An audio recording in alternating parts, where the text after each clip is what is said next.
Hello दोस्तों, क्या हाल चाल। आज हम बात करने वाले हैं UPSC current affair foundation.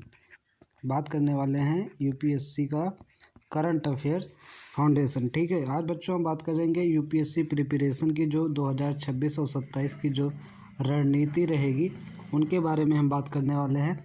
Day one strategy linkage mastery, यानी लिंकेज मास्टरी का होगा जो कि डे वन है उसका स्ट्रेटजी देखेंगे। जैसे कि आप यहाँ पर देख रहे हैं कि हर एक पॉइंट्स को हम value wise and tick mark करके पढ़ेंगे, सिलेबस वाइज को देखने वाले हैं। ठीक है बच्चों, डे वन में हमारा यही रहेगा कि इसका जो बेसिक पॉइंट है हमें क्या क्या देखना है, क्या पढ़ना है, उसके बारे में हम एक करंट अफेयर के फाउंडेशन है डे वाइज चलेगा, जो कि आज आपको रेगुलर मिलते रहेगा। हमारा जो डे वन का लक्ष्य रहेगा दोस्तों वह यह है कि हम पता करने वाले हैं कि हमारा जो अंडरस्टैंडिंग है, हमारा जो माइंड है, यह क्या सोचता है और क्या करता है, इसके बारे में हम समझने वाले हैं कि करंट अफेयर के लिए हमारे जो प्रीलिम मेंस है उसके लिए क्या इम्पोर्टेंट रहेगा। तो हमें क्या पढ़ना है इसमें बच्चों, हमें पढ़ना है करंट अफेयर को यूपीएससी के नज़रिए से समझना है। हमारा जो माइंड थॉट्स है उसको नहीं हमको देखकर चलना है, हमें यह देखकर चलना है कि अंडरस्टैंडिंग जो हमारा समझ है वह करंट अफेयर के यूपीएससी के नज़रिए से समझना है। किसके ज़रिए? यूपीएससी के नज़रिए से हमको चलना है।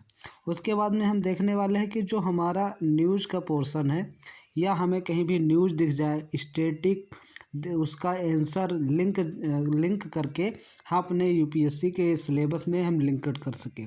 क्योंकि जो करंट अफेयर है वह करंट अफेयर हमारे हर सब्जेक्ट से बहुत ही महत्वपूर्ण, जो 1 से 2 3 क्वेश्चन हमारे आते ही रहते हैं, क्योंकि बहुत ही इम्पोर्टेंट्स होते हैं जो कि हर सब्जेक्ट से आता है। करंट अफेयर से ज़्यादा इम्पोर्टेंट सब्जेक्ट में वैल्यू देता है, क्योंकि नोट्स मेकिंग का सही जो फॉर्मेट होता है वह मैं भी आपको बताने वाला हूँ। बच्चों आगे हम देखते हैं, चलते हैं दोस्तों कि हम क्या करेंगे।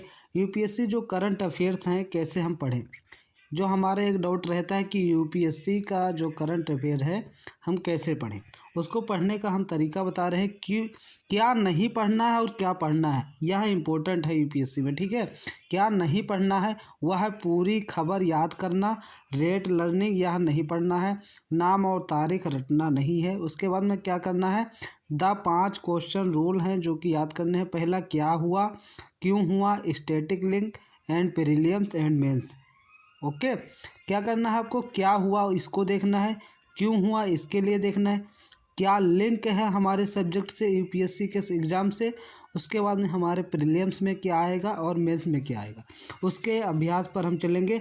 ना कि हमें पूरा रटना है, याद करना है, खबर को पूरा पढ़ना है। ओके बच्चों, दोस्तों हम देखने वाले हैं कि अगला क्या है। दोस्तों जो हम देख रहे हैं कि इसमें क्या है, तो हर एक चीज़ हम इम्पोर्टेंस है, बेसिक पॉइंट्स हम लेकर चलेंगे, एक भी स्टैटिक पॉइंट्स हम नहीं छोड़ने वाले हैं, क्योंकि करंट अफेयर हमारे सब्जेक्ट के लिए बहुत ही महत्वपूर्ण होगा। अगला हम देखने वाले हैं कि जो हमारा जीएस सेकंड है, गवर्नेंस का जो पार्ट है, डिजिटल गवर्नेंस। डिजिटल संबंध में जो टेक का पोर्शन है उसमें से 9 से 10 क्वेश्चन आपके आते हैं। उसका स्टैटिक लिंक करके हमें देखना है कि आर्टिकल 38 जो वेलफेयर है एंड 21 जो सर्विस डिलीवरी है। वेलफेयर मतलब जो हमारे कल्याणकारी है, कल्याण है, वेलफेयर जो है जो कल्याण है, और हम कैसे उनको हम कल्याण कर सकते हैं, 21 सर्विस हम उन्हें कौन सी सर्विस प्रोवाइड कर सकते हैं, दे सकते हैं।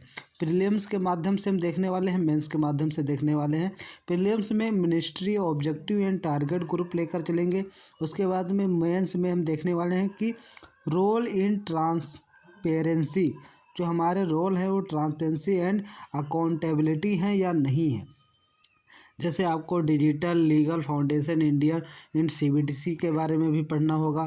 उसके बाद में हम देखने वाले हैं कि जो रिटेल जो प्राइस है उसका होलसेल प्राइस है उसमें क्या बेनिफिट है, हम कंज्यूमर से क्या बेनिफिट पाते हैं। उसके बाद में हम थोक से क्या करते हैं, यानी आप जब बैंक से लेन देन करते हैं तो उससे क्या बेनिफिट है।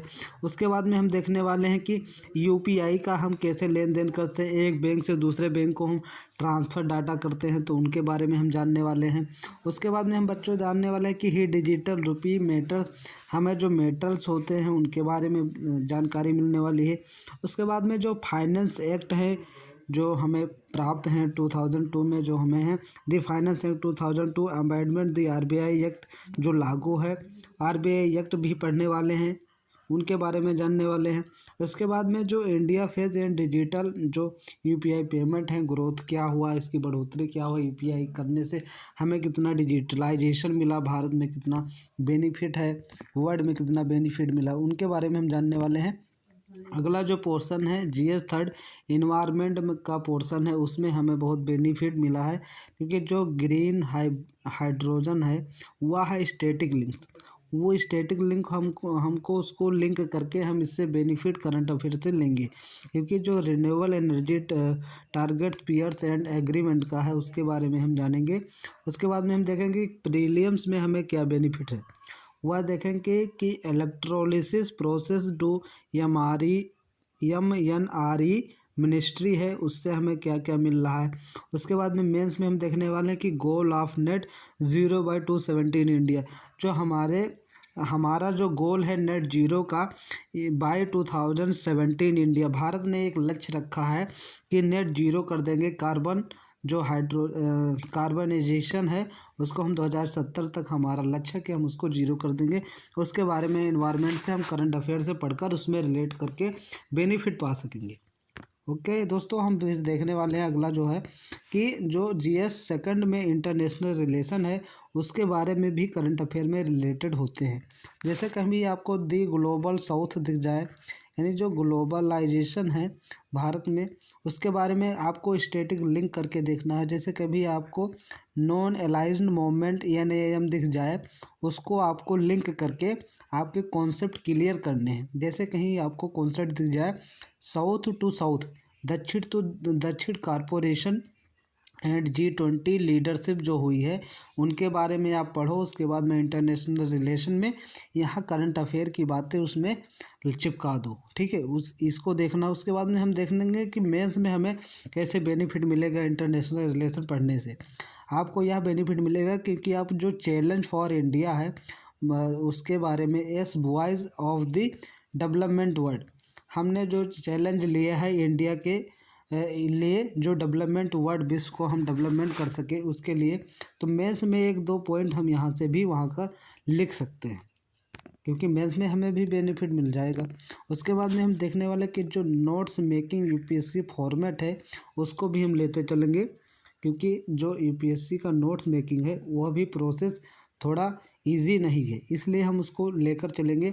टॉपिक जैसे हमें क्या क्या लिखना पड़ेगा, डिजिटल गवर्नेंस पे जैसे टॉपिक आ गया क्वेश्चन पे तो हमें उसको लेकर चलना है। उसके बाद में हम उसके बैकग्राउंड के बारे में जानेंगे कि जो डिजिटल इंडिया मिशन है वह कब जारी हुआ, कहाँ जारी हुआ, किसने जारी किया, कैसे जारी हुआ, इसको देखेंगे। उसके बाद में हम इसको लिंक करके देखेंगे करंट अफेयर से कि कॉन्स्टिट्यूशन आर्टिकल जो हमारे हैं वह हमारे संविधान में कितने आर्टिकल जो हमारे इसके डिजिटल गवर्नेंस से, डिजिटल इंडिया से जुड़े हुए हैं, उनको हम लाकर अपने यूपीएससी करंट अफेयर्स में हम ऐड कर देंगे। उसी एडिंग करने के माध्यम से हम अपने फॉर्मेट में ऐड करेंगे।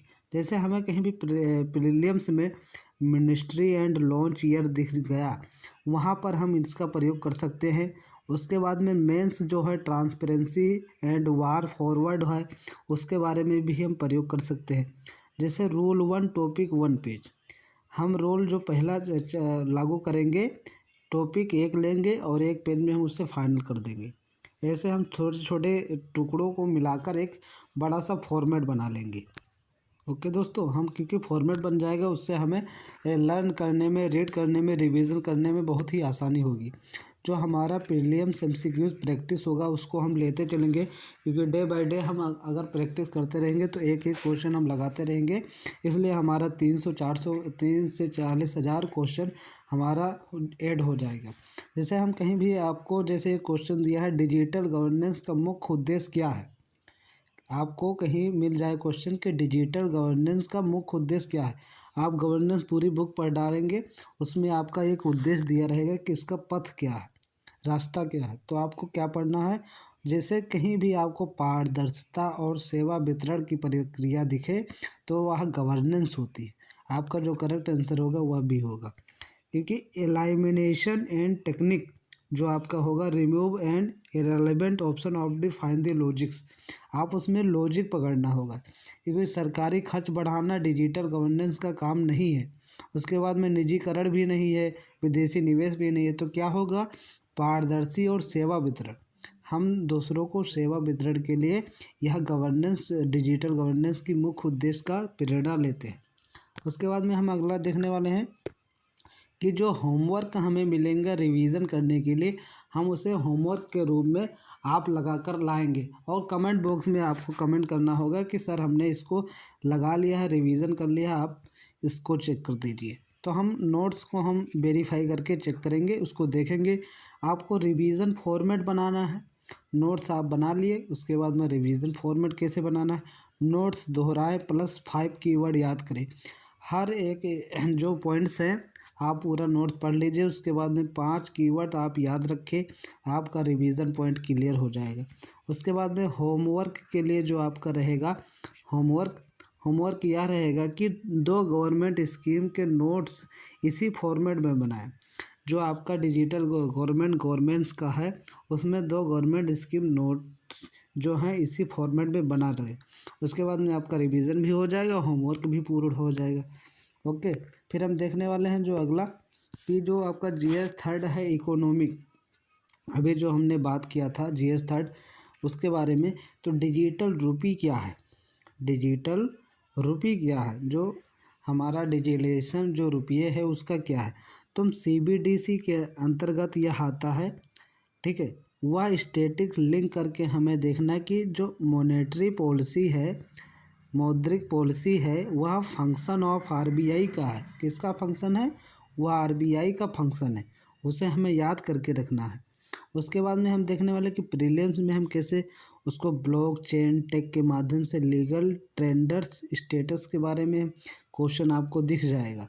मेंस में आपको जो दिखेगा financial inclusion and reduce cost of the currency management, वो आपको देखने को मिल जाएगा कि आप जो करेंसी मैनेजमेंट है उसके बारे में आपको इसमें सहायता मिलेगी। अगला हम देखने वाले हैं बच्चों दोस्तों कि जो आपका जीएस फर्स्ट और सेकंड सोशल जस्टिस का जो सब्जेक्ट है उसमें आपको हेल्प मिलेगा। सेल्फ हेल्प ग्रुप SHGS जो नियम लागू है उसके तहत हम देखेंगे कि जो लिंक करके करंट अफेयर से हम जोड़ कर देखेंगे कि माइक्रो फाइनेंस एंड पॉवर्टी एलाइवेशन जो चालू है उसके तहत क्या है। तो रोल हमारा है जो वुमेन एम्प्लॉयमेंट है, जो एक स्कीम निकलती है वुमेन एम्प्लॉयमेंट, जो लखपति दीदी स्कीम है उसके तहत चलती है। किसकी स्कीम है, लखपति दीदी स्कीम है वुमेन एम्पावरमेंट का।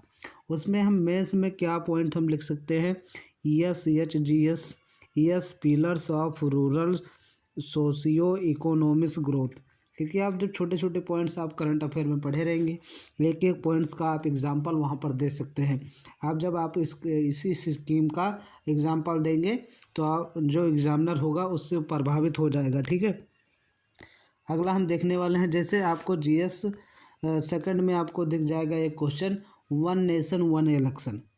1 नेशन 1 इलेक्शन, आपके लिए जो वोट अधिकार है वह आप एक चक्कर दे सकते हैं, एक राष्ट्र में एक इलेक्शन, ठीक है। 1 नेशन 1 इलेक्शन जो आपका स्टैटिक लिंक करके आप करंट अफेयर से जो उसका पॉइंट जोड़ेंगे, किससे जोड़ेंगे कि representation of people act RPA 1951 उसके तहत यह जोड़ा जाएगा।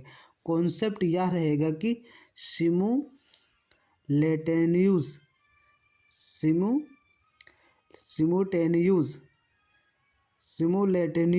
Poles for centre and state, जो हमारे सेंटर और स्टेट के हैं उनके कॉन्सेप्ट से हम लेकर चलेंगे। मेंस में आपका रहेगा कि governments effective and with the federal challenge, हमें कौन सी चैलेंजें मिलती हैं उनके बारे में हम देखने वाले हैं। अगला जो है कि डे 1 फाइनल आउटपुट जो है कि पहला दिन का जो हमारा आउटपुट है पूरा, कि हम क्या पढ़ने वाले हैं, हमने क्या क्या पढ़ा है। तो डे 1 में हमने यह पढ़ा है कि करंट अफेयर पढ़ने की गहरी समझ कैसे बनाएं, नोट्स फॉर्मेट क्लियर कैसे करें, पहला मेंस आंसर रेडी कैसे करें, फिर प्रीलियम कॉन्फिडेंस स्टार्ट कैसे हो, इनके बारे में हम बात करें हैं। उनके बारे में हमने बताया कि नोट्स कैसे बनाएं, करंट अफेयर पढ़ने की समझ कैसे बनाएं, नोट फॉर्मेट क्लियर कैसे हो, एक जो मेंस का राइटिंग हो तो उसके तहत हम लेकर चले। उसके बाद प्रीलियम कॉन्फिडेंस हो जाए क्योंकि आप क्वेश्चन लगाएंगे, आपका कॉन्फिडेंस बढ़ने लगा। फिर उसके बाद में हम देखने वाले हैं कि यू आर रेडी, आप तैयार हैं। Keep consistency and keep linking, आप क्या करें, कीप कंसिस्टेंसी, चुपचाप आप लगातार से आप इस सेंटेंस को लिंक करते रहिए सब्जेक्ट से, बस आपका बेड़ा पार हो जाएगा। ठीक है, लगे रहिए। उसके बाद में इमेज जो सोर्स है, आप यहाँ से सोर्स लेकर उसमें पढ़ सकते हैं, देख सकते हैं। चलिए बच्चों, हम मिलते हैं दोस्तों अगले वीडियो में। आपके लिए ऐसे ही करंट अफेयर डेली का डेली आता रहेगा। बस आप जुड़े रहिए मेरे चैनल पुष्पराज स्टडी जोन। अगर यह वीडियो आपको अच्छी लगी हो तो मेरे चैनल को सब्सक्राइब कर दें। धन्यवाद, जय हिंद।